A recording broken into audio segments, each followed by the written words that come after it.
आज देश को आज़ाद हुए 77 साल हो गए, लेकिन भारत की राजनीति का एक सवाल आज भी लोगों के जहन में जिंदा है। और सवाल ये है कि आखिर भारत का पहला प्रधानमंत्री सरदार पटेल की जगह नेहरू को क्यों बनाया गया।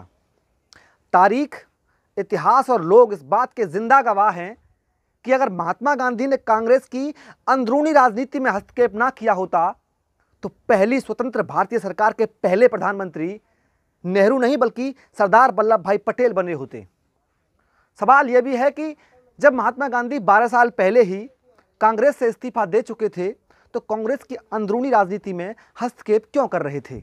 आखिर क्यों अपने से सिर्फ 6 साल छोटे पटेल की जगह महज 56 साल के नेहरू को गांधी ने प्रधानमंत्री बनवाया।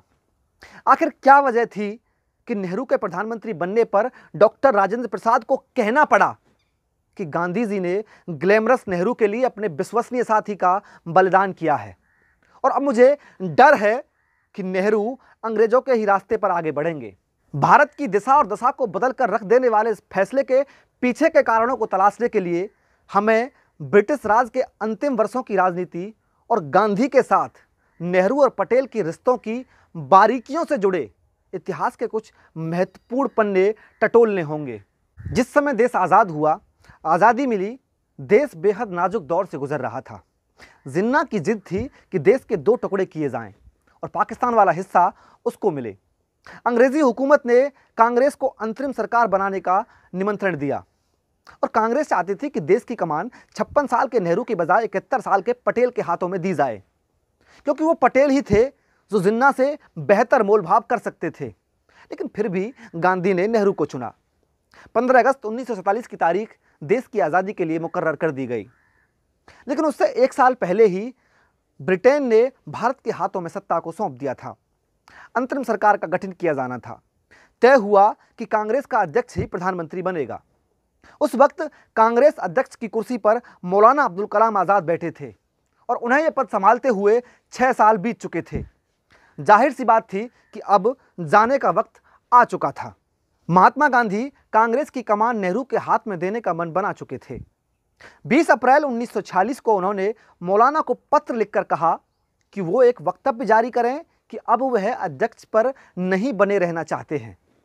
गांधी ने बिना लाग लपेट किए यह साफ किया कि अगर इस बार मुझसे राय मांगी गई तो मैं जवाहरलाल नेहरू को पसंद करूंगा और इसके कई कारण हैं मेरे पास, जिनका मैं किसी से जिक्र नहीं करना चाहता। इस पत्र के बाद पूरी कांग्रेस में खबर फैल गई कि गांधी नेहरू को प्रधानमंत्री बनाना चाहते हैं। 29 अप्रैल 1946 को कांग्रेस वर्किंग कमेटी की एक बैठक हुई, जिसमें पार्टी के लिए नया अध्यक्ष चुना जाना था, जिसको कि कुछ महीने बाद ही अंतरिम सरकार में भारत का प्रधानमंत्री भी बनना था। इस बैठक में महात्मा गांधी के अलावा नेहरू, सरदार पटेल, आचार्य कृपलानी, डॉक्टर राजेंद्र प्रसाद, खान अब्दुल गफ्फार खान के साथ कई बड़े कांग्रेसी नेता शामिल हुए। लेकिन मीटिंग में बैठा हर शख्स ये जानता था कि गांधी नेहरू को ही कांग्रेस का अध्यक्ष देखना चाहते हैं। उस समय परंपरा थी कि कांग्रेस अध्यक्ष का चुनाव प्रांतीय कांग्रेस कमेटियां करेंगी। चुनाव शुरू हुआ। कुल 15 में से 12 प्रांतीय कांग्रेस कमेटियों ने सरदार वल्लभ भाई पटेल का नाम अध्यक्ष पद के लिए प्रस्तावित किया। बची हुई 3 कमेटियों ने आचार्य JB कृपलानी और पट्टाभी सीतारमैया का नाम प्रस्तावित किया। सारी कमेटियां अच्छी तरह से जानती थी कि गांधी नेहरू को ही चौथी बार अध्यक्ष बनाना चाहते हैं, लेकिन फिर भी किसी भी प्रांतीय कमेटी ने अध्यक्ष पद के लिए नेहरू का नाम प्रस्तावित तक नहीं किया। पार्टी के महासचिव कृपलानी ने PCC के चुनाव की पर्ची गांधी की तरफ बढ़ाई। गांधी ने कृपलानी की तरफ देखा तो कृपलानी समझ गए कि गांधी क्या चाहते हैं। प्रांतीय कांग्रेस कमेटियों के प्रस्ताव को दरकिनार करके एक दूसरा प्रस्ताव तैयार किया गया, जिसमें नेहरू का नाम प्रस्तावित था और इस प्रस्ताव पर सब लोगों ने दस्तखत किए। पटेल ने भी दस्तखत किए और इस प्रस्ताव के बाद अध्यक्ष पद के लिए सिर्फ 2 उम्मीदवार बचे थे, एक नेहरू और दूसरा सरदार वल्लभ भाई पटेल। गांधी की इच्छा थी कि नेहरू को निर्विरोध कांग्रेस का अध्यक्ष चुना जाए और नेहरू निर्विरोध चुने जाए। यह तभी संभव था जब सरदार वल्लभ भाई पटेल अपना नाम वापस लें। कृपलानी ने एक कागज पटेल को नाम वापस लेने की अर्जी लिखकर दस्तखत करने के लिए पटेल की तरफ बढ़ाया। मतलब साफ था, चूंकि गांधी चाहते हैं कि नेहरू अध्यक्ष बने, इसलिए आप अपना नाम वापस ले लीजिए। और कागज़ पर साइन करें। गांधी की इच्छा थी कि नेहरू को निर्विरोध कांग्रेस का अध्यक्ष चुन लिया जाए, और नेहरू निर्विरोध तभी चुने जा सकते थे जब सरदार वल्लभ भाई पटेल अपना नाम वापस लें। कृपलानी ने एक कागज़ पटेल को नाम वापस लेने की अर्जी लिखकर दस्तखत करने के लिए पटेल की तरफ बढ़ाया। मतलब बिल्कुल साफ था, चूंकि गांधी चाहते हैं कि नेहरू अध्यक्ष बने, इसलिए आप अपना नाम वापस लें और कागज़ पर साइन करें। लेकिन पटेल ने कागज़ पर दस्तखत नहीं किए और कागज़ का वो टुकड़ा महात्मा गांधी की तरफ बढ़ा दिया। गांधी ने नेहरू की तरफ देखकर कहा, जवाहर, वर्किंग कमेटी के अलावा किसी भी प्रांतीय कांग्रेस कमेटी ने तुम्हारा नाम नहीं सुझाया है, इस पर तुम्हारा क्या कहना है? नेहरू गांधी के सवाल पर खामोश बैठे रहे। वर्किंग कमेटी के दूसरे सदस्य भी खामोशी से उस फैसले का इंतजार कर रहे थे। तब शायद गांधी को उम्मीद रही होगी कि नेहरू कहेंगे, अगर ऐसा है तो ठीक है, आप सरदार पटेल को मौका दें। लेकिन नेहरू ने ऐसा कुछ नहीं कहा। अब अंतिम फैसला गांधी को करना था। गांधी ने वो कागज़ का टुकड़ा फिर से पटेल को लौटा दिया और इस बार पटेल ने भी उस पर दस्तखत कर दिए। कृपलानी ने ऐलान कर दिया, तो इस तरह नेहरू निर्विरोध कांग्रेस अध्यक्ष चुने जाते हैं। आज भारत की राजनीति में सबसे बड़ा सवाल ये खड़ा है कि कांग्रेस का अध्यक्ष कौन बनेगा।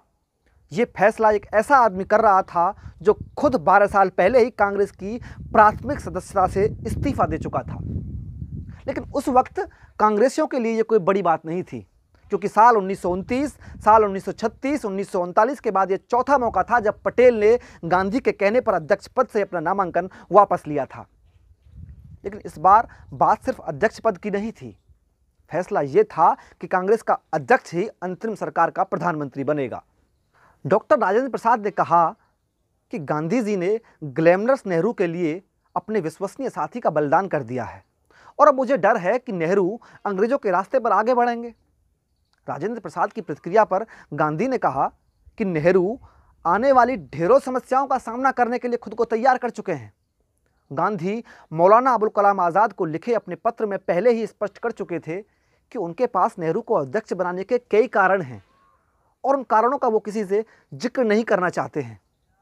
लेकिन वो वजह क्या थी, न किसी ने उनसे पूछी, न उन्होंने किसी को बताई। और सब जानते थे कि पटेल के पांव जमीन पर कितनी मजबूती से स्थापित हैं।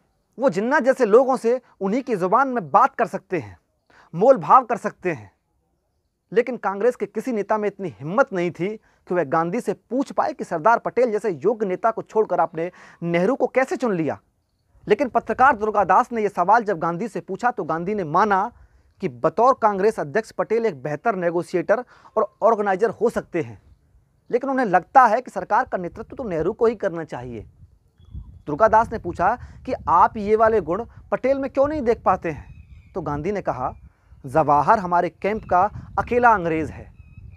गांधी ने आगे कहा, जवाहर दूसरे नंबर पर आने के लिए कभी तैयार नहीं होंगे और वो अंतर्राष्ट्रीय विषयों को पटेल के मुकाबले अच्छे से समझते हैं। वो इसमें अच्छी भूमिका निभा सकते हैं। ये दोनों सरकारी बैलगाड़ी को खींचने के लिए दो बैल हैं। इसमें अंतर्राष्ट्रीय कार्यों के लिए नेहरू और राष्ट्रीय कामों के लिए पटेल होंगे। दोनों मिलकर गाड़ी को अच्छी तरह खींचेंगे। गांधी के इस प्रेस इंटरव्यू से दो बातें निकलकर सामने आई। एक तो ये कि नेहरू नंबर 2 पर नहीं होना चाहते थे, जबकि गांधी को भरोसा था कि पटेल नंबर 2 पर होने में कोई ऐतराज़ जाहिर नहीं करेंगे। और दूसरी ये कि गांधी को लगता है कि अपनी अंग्रेजियत के कारण सत्ता हस्तांतरण को नेहरू पटेल के मुकाबले ज़्यादा बेहतर ढंग से संभाल सकते हैं। महात्मा गांधी ने एक और मौके पर भी इसी तरह की बात कही थी। जिस समय हुकूमत अंग्रेज़ों के हाथों से ली जा रही हो, उस समय कोई दूसरा आदमी नेहरू की जगह नहीं ले सकता है। वह हैरो के विद्यार्थी हैं, कैम्ब्रिज के स्नातक हैं और लंदन से बैरिस्टर होने के नाते अंग्रेज़ों को बेहतर ढंग से समझ सकते हैं। नेहरू को लेकर महात्मा गांधी का ये तर्क कितना ठीक था और कितना गलत, ये सवाल तो भारत की राजनीति में आज भी जिंदा है, वाद विवाद का विषय भी है। और न जाने आने वाले कितने वर्षों तक यह सवाल भारत की जनता अपने इतिहास से बार बार पूछती रहेगी कि सरदार पटेल की जगह छीनकर नेहरू को क्यों दी गई थी।